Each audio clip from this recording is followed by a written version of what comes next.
any evidence of something where I could find it. Anyway, Frank began to enjoy a quiet life while Jesse was relentless, unable to settle down with Z and son Jesse. He had tried various money-making schemes, bought racehorses, but none of it was quenched, and he thought it was the spotlight.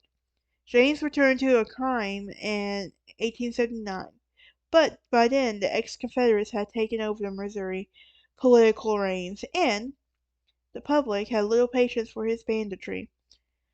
Jesse's new gang, none of them ex-soldiers, were in it for the money, not for the cause, and one was happily conspired with Missouri governor to hunt the outlaw down and collect a $10,000 reward.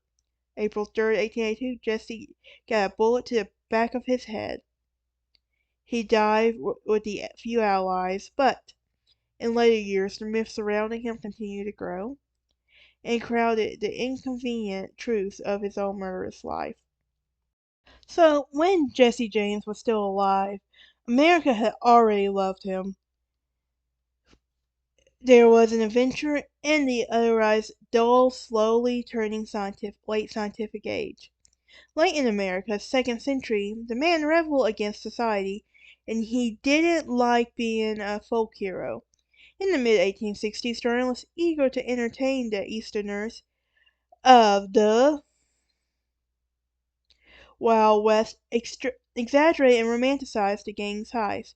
Jesse James was touted as the modern-day Robin Hood, and began because it was said that he robbed the rich and was gifted poor. At this time, his exploits were relished by those who could do no okay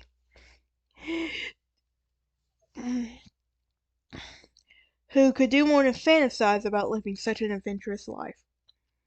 This remains true today, as thousands of people intrigued by Jesse James, and the many outlaws who carved the western frontier. However, Jesse was many things, including being a sometimes kind man, a dapper dresser, and a Frankish charmer. He was also a cold-blooded murderer, robber, horse thief, and terrorist, and he and his gang were very dangerous men. Zerelda James, his mother, so basically his parents, Robert Sally James and Zerelda Elizabeth Cole James, were originally from Stamping Ground, Kentucky, where the two met at a revival meeting. So they would be married December 28, 1841, with Robert James continued schooling and graduated from Georgetown College. After his graduation, however, the young family relocated to Centerville area in the Clay County, Missouri area. Centerville was later known to be known as Kearney. So, with the help of the neighbors, Robert and Zelda, Z, as she would like to be called, was more commonly known, built a log cabin in the wilderness and began to carve out a farm. Robert became the pastor of a small Baptist church outside Kearney. Reverend James was a well-liked man and a respected man for the community who helped found William Joel College in Liberty, Missouri. C stood 6 feet tall and known for her hard-working, strong-willed farm woman. Their first son, Alexander Frank James, as he will later be called, was born on January 10, 1843. Three more children quickly followed. Robert James, Jr., who was born July 19, 1845, but died 33 days later. Jesse Woodson James was born September 5, 1847, and Susan Lavinia James was born November 25, 1849.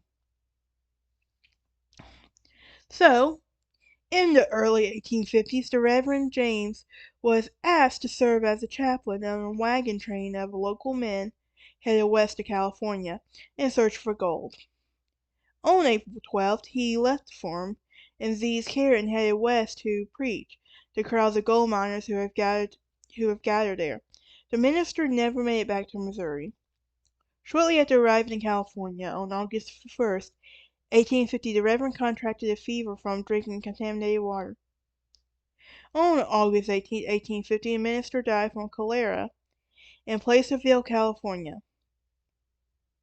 Gold camped and buried in an unmarked grave. Years later, Jesse unsuccessfully searched for his father's resting place. Z inherited the farm, and when she continued to own her until her own death, but for the moment she was a widow, left with 3 children. Frank, the oldest, who was 7 when his father died. So she was remarried to Benjamin Sims, a neighboring farmer, but the marriage proved to be an unhappy one, mainly because of Sims' behavior toward her boys. The affection, his lack of affection for them and use of corporal punishment, which his relative did not approve of, resulted in the failure of the marriage. Z was a woman of strong opinion who fiercely guarded her sons against criticism, an unusual move for the time, but this was unnecessary since Sims was killed in a horse accident January 2nd, 1854. So, she would then marry a third time to Dr. Archie Reuben Samuel. Took place in 1855. The physician was a well-to-do and docile, allowing his wife to make important family decisions when it came to his children. Z made all the decisions. Dr. Samuels purchased additional adjoining property, and James holding screw.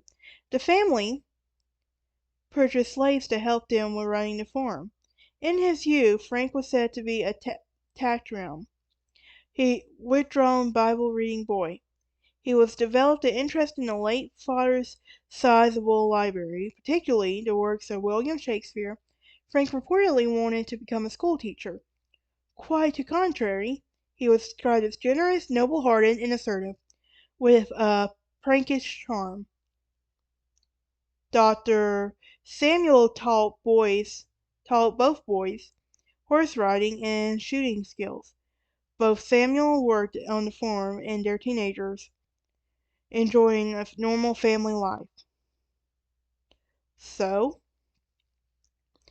in 1861, when Frank turned 18 and had thoughts of pursuing a higher education, ended when Missouri became when Missouri became the rife for conflict and violence of the Civil War. Missouri turned in 2 directions. Most of the settlers came from the north, yet the economy was linked directly to the north. Came from the south, but the economy only was linked directly to the north. Though Missouri voted against secession from the Union, there were a significant number of people that were Confederate sympathizers in the state, and which led to the formation of 2 separate governments with different allegiances.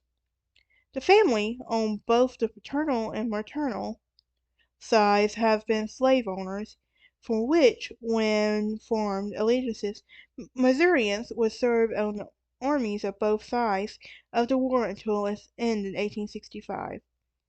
Frank joined the Missouri State Guard on May 4, 1861, fighting for the Confederacy.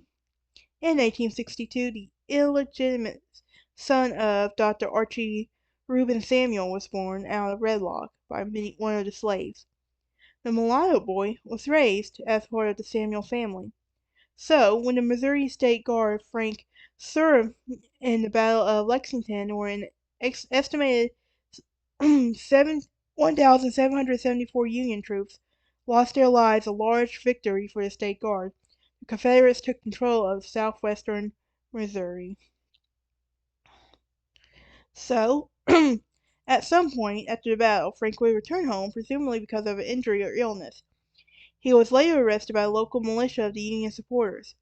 He was released whenever he made a statement of allegiance to the Union, but by July 1862, he instead joined the Missouri Partisan Rangers of William Clark Cantwell.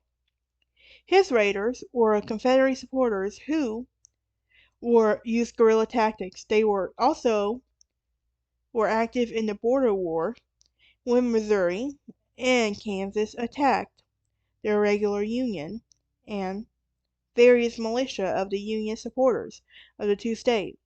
Quantrill raids gained the attention of more desperados, so by 1863 he recruited others to join his company, including Bloody Bill Anderson, the James brothers, and the Younger brothers.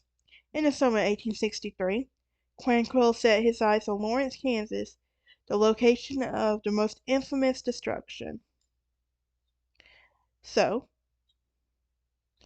early in the morning of August 21st, 1863, Quantrill, along with the murderous force of about 300, descended from on the still sleeping town of Lawrence, incensed by a Free State headquarters. He set his revenge out on the Jayhawker community. In his carefully orchestrated mini early morning raid, he and his band, in 4 terrible hours, made his way into a bloody and blazing inferno. Unparalleled in its brutality, he was a bushwhacker mob that began his reign as terror at 5 o'clock a.m., looting and burning as they went for total destruction of the town less than for local residents.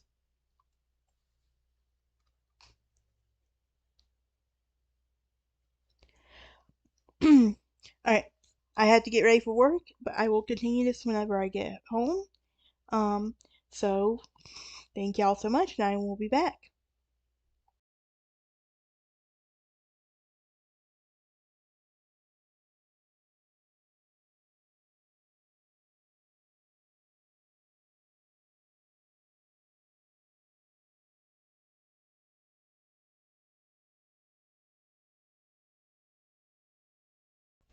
Mm.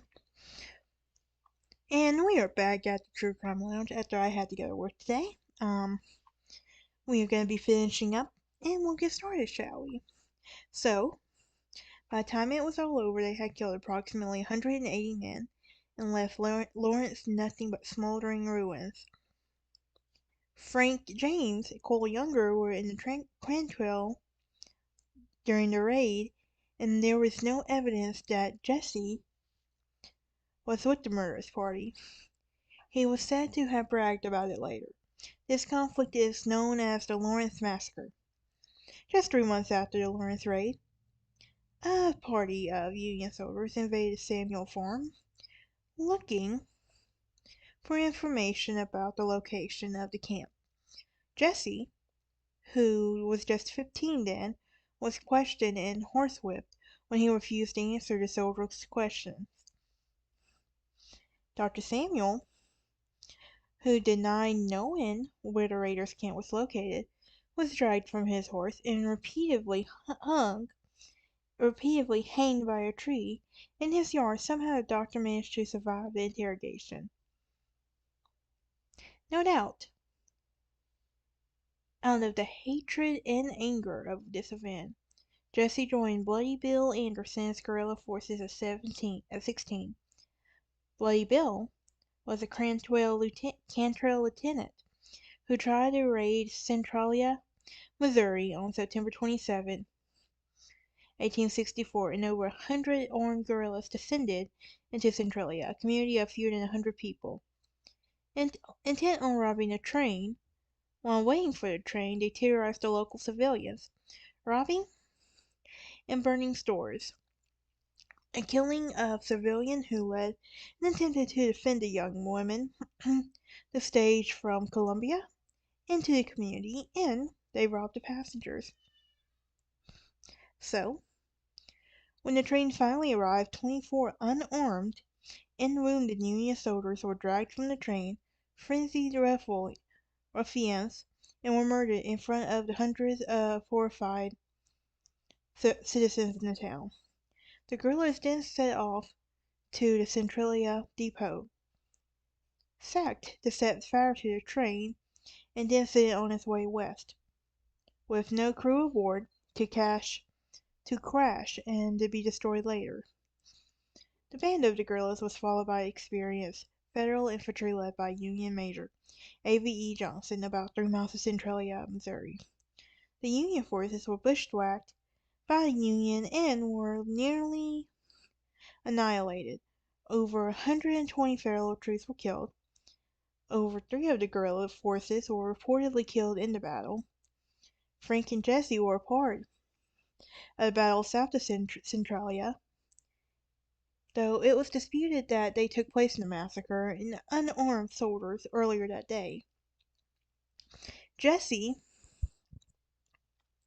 is said to have killed Union Major Johnson and is credited with taking the lives of 7 other men on that tragic day.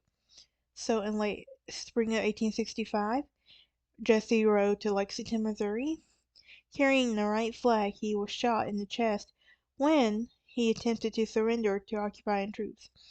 Afterward, he went to Rulo, Nebraska to recuperate from his wound and before returning to Missouri. The vicious violence of the Civil War had taken its toll on Missouri. A total of 1,162 battles and skirmishes were fought during the state during the official years of the Civil War. A total exceeded only in Virginia and Tennessee. By Virginia and Tennessee. Though the James family were slave owners, they were said to have been kind to their slaves, often allowing their children to sleep in the main house. When the war was over, the former slaves remained at the farm long after they were set free. So, Jesse went to Kansas City, Missouri, when his aunt in 1865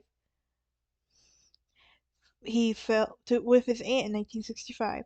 There he fell in love with his cousin, Zerelda Mims. Zerelda's mother was a sister of Robert James, Jesse James' father, making them first cousins. Zerelda, more familiarity called Z, was the name for Jesse's mother. This, however, did not stop the pair from beginning the court. Okay, that's just gross. He was known to be a very reliable young man, always dressing well, reading his Bible, and regularly attending church. He never swore and took the Lord's name in vain, preferring to make up his own words for when he got angry.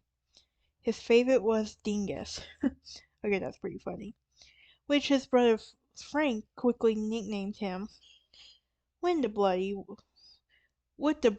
was finally over, Frank and Jesse turned to outlawry, claiming to have been forced into a life of crime because the families had been persecuted during the war. Frank and Jesse became the leaders of a band of outlaws, which included the younger brothers Jim Reed and other ex-Confederates. Jim justified that much of his actions in his hatred of the industrial North, feeling as if there was continuing the fight of his outlaw activities. So, beginning in 1866, the gang robbed their way into the western frontier for the next 15 years. The first James Younger bank robbery occurred February 13, 1866, at the Clay County Savings Associate Bank in Liberty, Missouri. In the first daylight robbery during peacetime, the gang made off with about $60,000 in cash in bonds. As they made their escape, gunfire erupted, and the innocent 17-year-old boy by the name of George Wymore was killed. The gang continued in their crime spree for the next several years, robbing 8 more banks in Kansas City and office before they were first trained. So, not limiting to who they robbed or killed, sometimes innocent bystanders were wounded or lost while witnessing one of these crimes. During these years, the Pinkerton Detective Agency constantly trailed the gang. James and his partners were adored despite their criminal and often violent acts. In 1866 and 1867, John Newman contributed to the fame of the outlaws, writing glorifying articles and dime novels.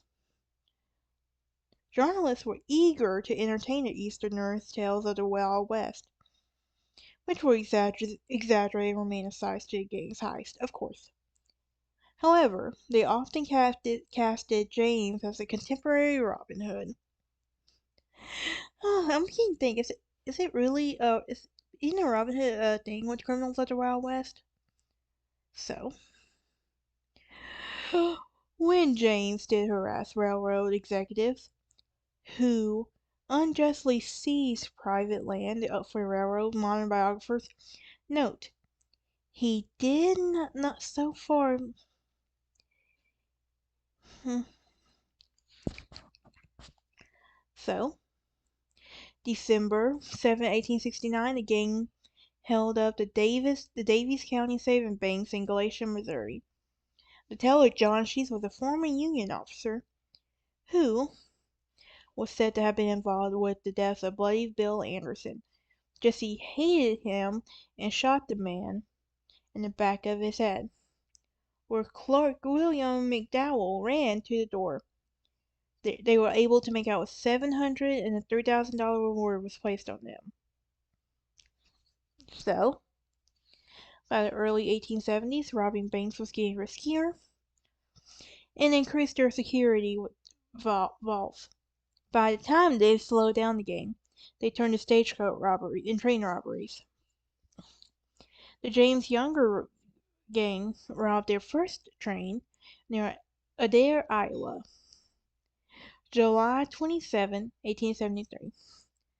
They wrecked Chicago, Rock Island, and Pacific Railroad train during the robbery and overturned the engine.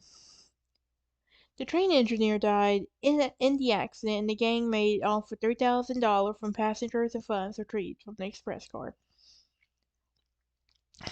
By 1874, Jesse's crimes were a chief issue in the Missouri campaign. Whether or not it's to suppress the outlawry, capital, and immigration can once again enter our state, but nothing was done. So, after 9 years of court year, James married Zerelda Mims, still gross. On April 24, 1874, the ceremony was performed by Methodist minister William James, Jesse's uncle, which was held in Kansas City. While honeymooning with his bride, Z, on the Gulf of Mexico in Galveston, a reporter from the St. Louis Dispatch did what Pinkertons have failed to do, track down Jesse. So, in June 1874, Frank married Annie Ralston in Omaha, Nebraska. Though the brothers settled down for a time with their new brides, the gang was blamed for almost every bank, stagecoach, and train robbery that occurred almost anywhere in the West. Zerelda, the overprotective mother, began her public relations campaign spreading the folksy tale that the James gangs was Robin Hood figures, stealing from the rich and giving to the poor.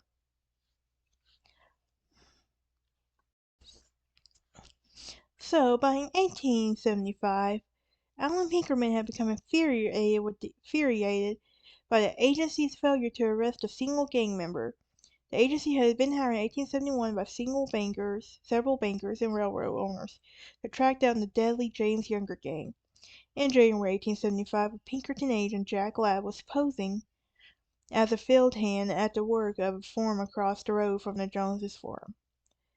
The farm belonged to the neighbor Dan Askew, serving for a hideout for the Pinkerton spy.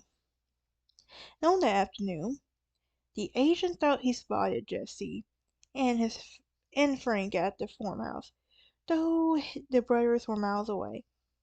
On January 26, 6 Pinkerton reinforcements surrounded the farmhouse and tossed a snake bomb into the house to lure them out.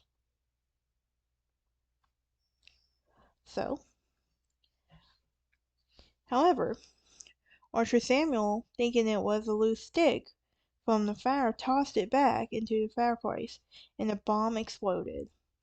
The blast killed a younger boy and wounded their eldest hand so badly she later had to amputate it.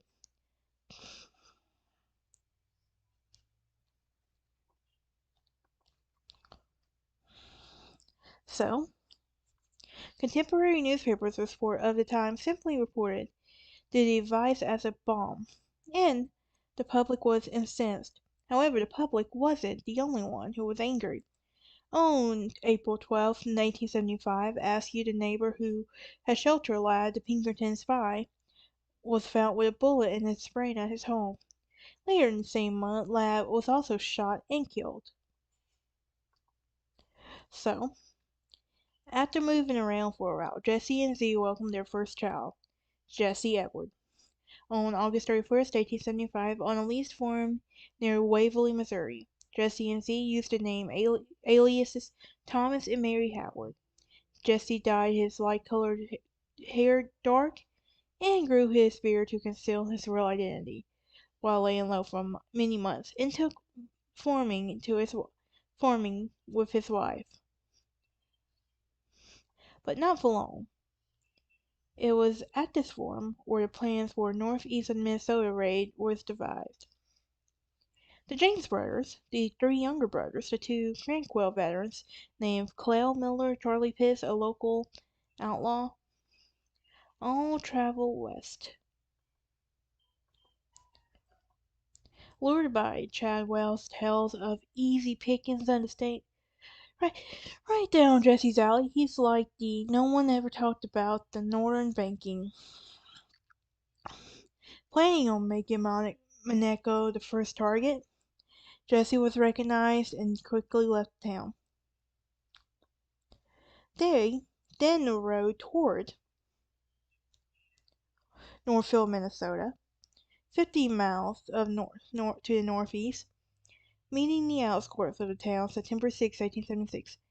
They case fired in First National Bank, planning to rob the next morning. So, 2 days later, on Jesse's 29th birthday, on September 7, 1876, the James Younger gang attempted to rob the First National Bank of Northfield, Minnesota. The attempted robbery was to be the demise of the James Younger gang. When ordered to open the bank safe, Heyman refused and ducked down. Angered, Jesse pulled out a pistol to his head, shot him. The shot was heard beyond the bank, and when the bank closed, bank alarm began to go off. The Northfield citizens fired open again. Charlie Pitts, Bill Chadwell were killed. Cole, Jim, and Bob Younger were badly wounded, however, they were captured just 1 week later east of Mankato. The Youngers brothers were sentenced to life in prison. Frank and Jesse James escaped to Missouri unharmed. So,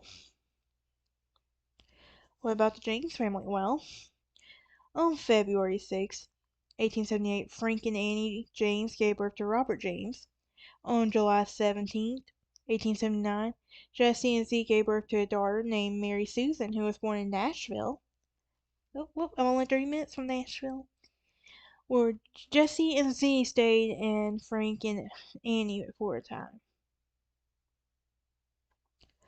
With new gang members, the robbers continued over the next several years, including a stagecoach in Mammoth Cave, Kentucky, a bank robbery in Muscle Shoals, Alabama, a train robbery in Winston, Missouri.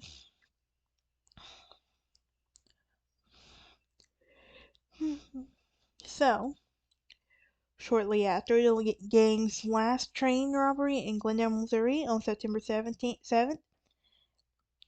1881, the family rode to St. Joseph, Missouri. There,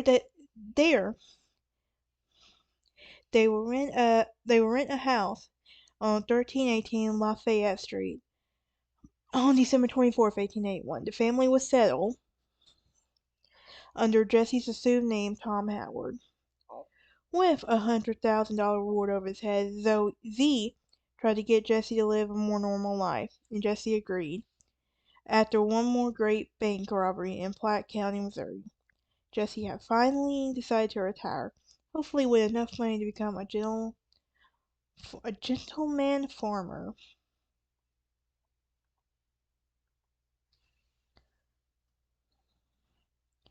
So, planning the robbery with Bob and Charles Ford, whom Jesse had worked with in the past. The Ford brothers visited a farm in St. Joseph on the morning of April 3rd, 1882, outlining his plans for the robbery and Bob and Charles in his parlor at home. Jesse noticed that a framed needlepoint picture done by his mother was hanging crookedly on the wall.